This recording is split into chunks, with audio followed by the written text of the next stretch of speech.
Hello, আমি দিশা। Good morning. তো আজকে হচ্ছে রবিবার, তাই একটু দেরি করেই ঘুম থেকে উঠেছি। আর যেহেতু স্টুডেন্টদের পড়ানো নেই, সকাল বিকেল দুবেলাই আজ ছুটি। আর প্রত্যেকটা রবিবারেই মনে করছি কোথাও না কোথাও ঘুরতে যাব, কিন্তু কোনো রবিবারে সেটা হয়ে উঠছে না, কারণ শরীর সাথ দিচ্ছে না কিছু একটা হচ্ছেই শরীরে।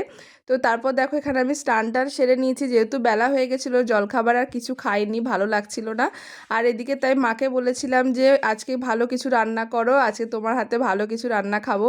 তাই বাজার থেকে বাবা খাসির মাংস নিয়ে এসেছিলো, মা সেটাই দারুণভাবে রান্না করছে। আর তারপরে সরা বিক্রি করতে এসেছিলো, সামনে যেহেতু পৌষ পার্বণ, পৌষ সংক্রান্তিতে আমাদের বাড়িতে পিঠে করা হয়, মা সেই জন্য পিঠে করার জন্য সরা কিনে নিল। আর এখানে মায়ের খাসির মাংস একদম রেডি, দারুণ রান্না করেছিল। বাবার হার্টের প্রবলেম হওয়ার পর থেকে বাড়িতে তেমনভাবে খাসির মাংসটা হয় না, আর আমরাও খাই না সেরকমভাবে। আর দেখো খুব সুন্দর মা রান্নাটা করেছিল, সত্যি অসাধারণ খেতে হয়েছিল। তো আজকের ভিডিওটা এতটুকুই। কেমন লাগলো আজকের ভিডিও ছোট্ট একটা কমেন্টে জানিও, ভালো লাগলে একটা লাইক করে দিও।